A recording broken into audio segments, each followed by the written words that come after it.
Sa pag-uro, masakit, makuhan. Hanggang ngayon? Ginuupdan ko kay di maaram. Talaga? Ibig mo sabihin yung pagwas, ikaw pa din hanggang ngayon? Oo, siya. Ako. Sobrang pagod ko. Opo. Hindi na ako nakapagpuan. Marami na akong ginagawa. Kunitag magpalay. Opo. Magandang morning po sa ating lahat. Subscribe po natin. Ednat Mundor. Kalinga Partners Northern Samar. Ayan. Salamat po mga kalinga. Thank you po Kuya Val. Salamat.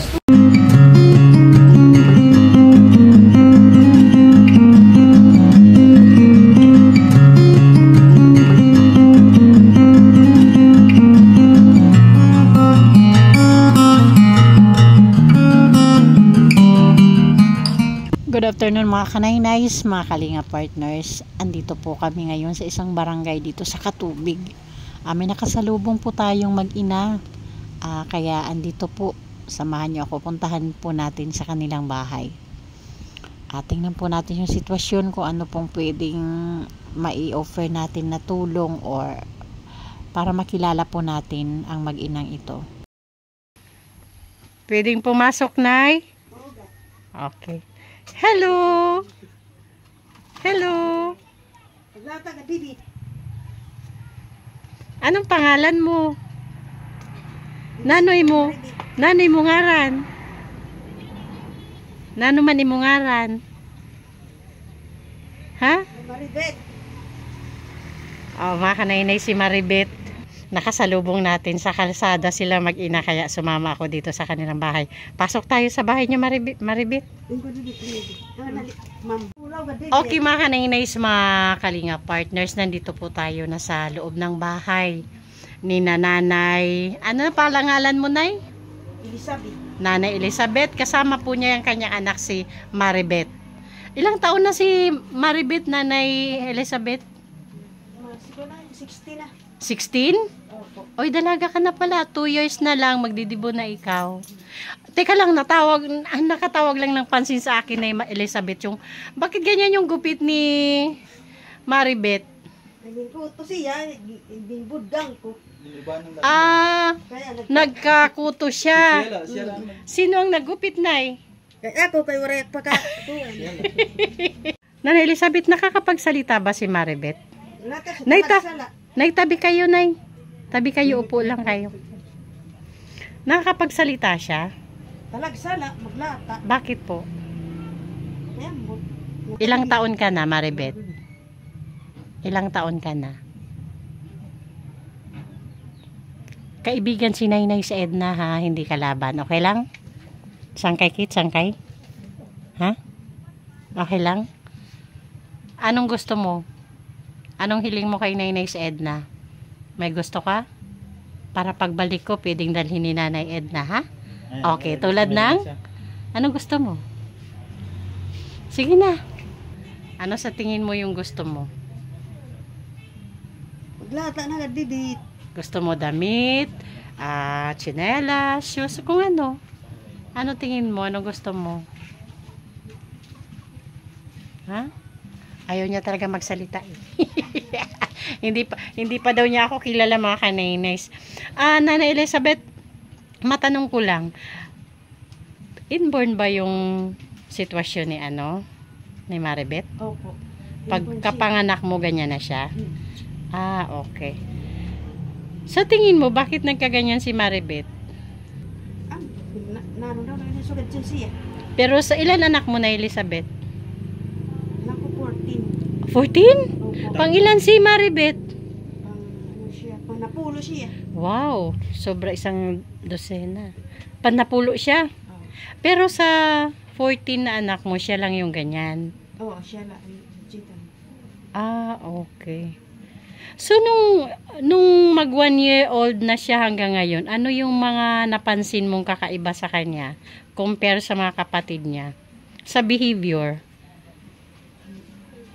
Dire siya nagkuhan niya. Sa pag-uro, masakit, makuhan. Hanggang ngayon?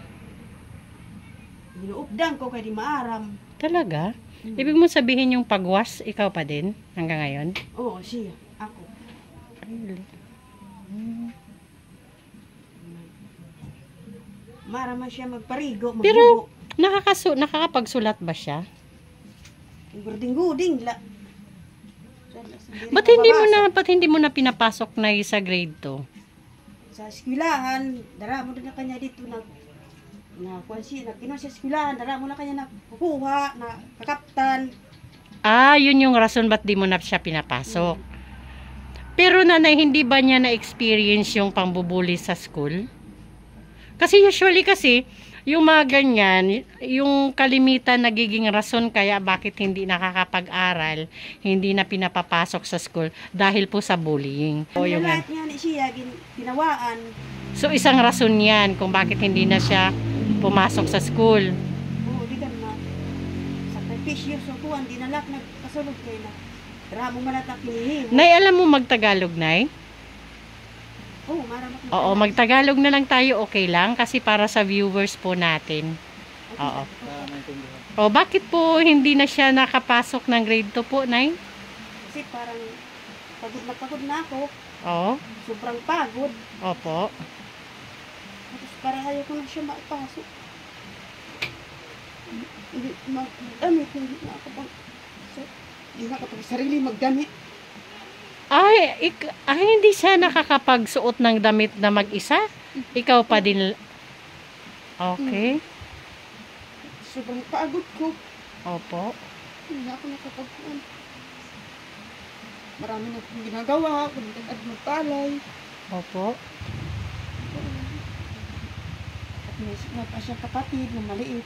So, ibig mong sabihin, isa sa mga rason kung bakit hindi na siya nakabalik sa school dahil sa hindi mo na nakayanan yung responsibilidad, dahil sa pagod. Hindi rin siya nakapagsalita. Oo.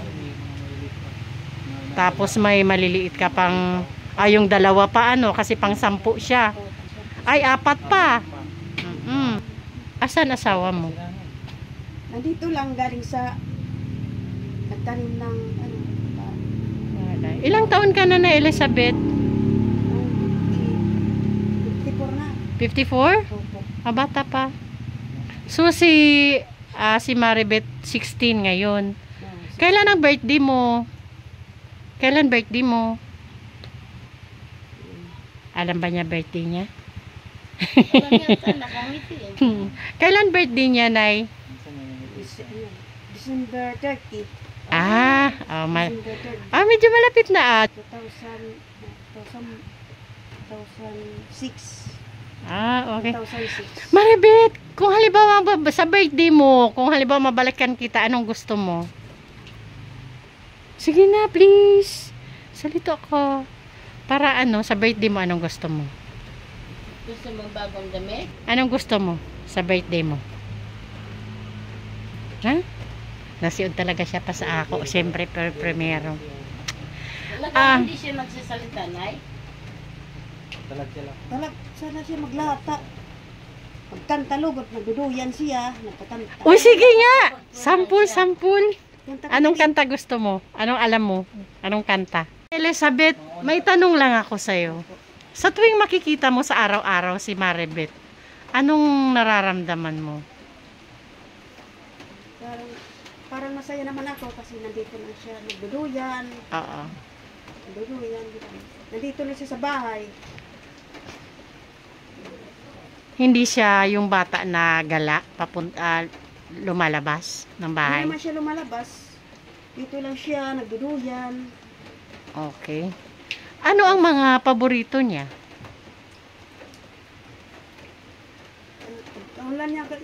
Pagkain, ano? Pagkaon lang. Pag minsan, pumupunta siya sa abon, kumukuha siya ng kanin. Sa pagkain, nakakapagsarili naman siya. Nakakapagsarili siya, pero pag halimbawa, nagtitimpla siya ng kape, parang sobrang tamis, lasa, dinalagyan niya maraming asukal. Okay. Kumukuha ng asin, maraming asin. Kaya, masyadong maalat na kanya. Ibig mo sabihin, pati yung panlasa niya may problema. Pati yan ay sa disability. Part of disability situation na yung taste nila, hindi nila ma-balance tamang alat, tamang sugar. Kaya kailangan ikaw na mismo ang maglalagay ng appropriate intake para sa kanila. Kasi hindi nila ma-measure sa panlasa. Hindi nila yung kung ito ba ay too much sugar, too much salt. Hindi nila alam yun. So, kailangan talaga may mag-a-assist sa kanya, Wala silang, anong tawag doon, wala siyang initiative at saka wala silang concept. Thank you, Ate Rosa, sa info.